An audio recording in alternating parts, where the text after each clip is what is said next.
Dobar dan i dobrodošli na kanal Bokine kuhinje. Danas nemamo recept, ali ću vam zato dati jedan fantastičan savjet za sve domaćice koje imaju problem sa čišćenjem veš mašine. Kako da na veoma jednostavan način očistite veš mašinu od svih prljavština, neprijatnih mirisa i kamenca. Pokazat ću vam jedan savršen način. Ovako izgleda moja bar veš mašina posle otprilike 2 nedelje. Od same vode i količine praška i veša koju moja bar veš mašina opere, stvori se na gumi ovaj kamenac, ali ono što mi ne vidimo je i kamenac okolo samog ruba ovih vrata, koja naravno pravi problem pri dihtovanju vrata kada se zatvori.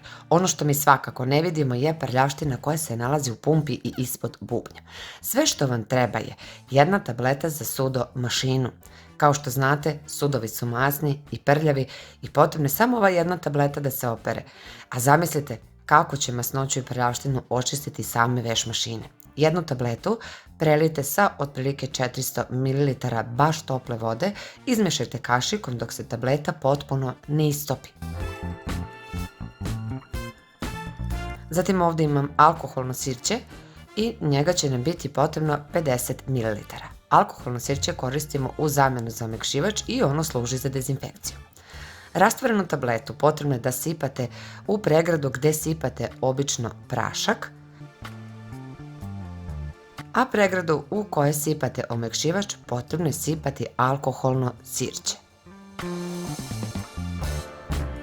Mašinu je uključiti na program, potrebno uključiti na program za pamuk i ja uključujem na 60 stepeni sa manjim obrtaja centrifuge, ali ukoliko imate vremena i možete čak i još bolje na 90 stepeni, tačnije na kuvanje. Uključite veš mašinu praznu i ostavite.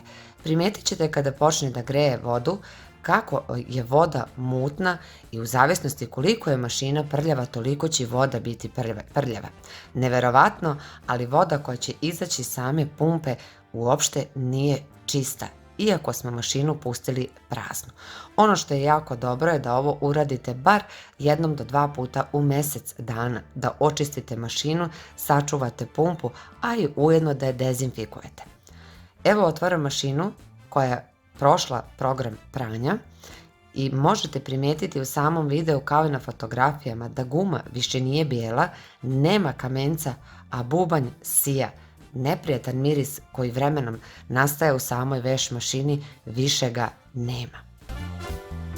Obavezno probajte ovaj trik i vidjet ćete koliko je vaša veš mašina čistija. Samim tim je i produžavate vek trajanja. Ukoliko vam se video svidao, ostavite me like i komentar.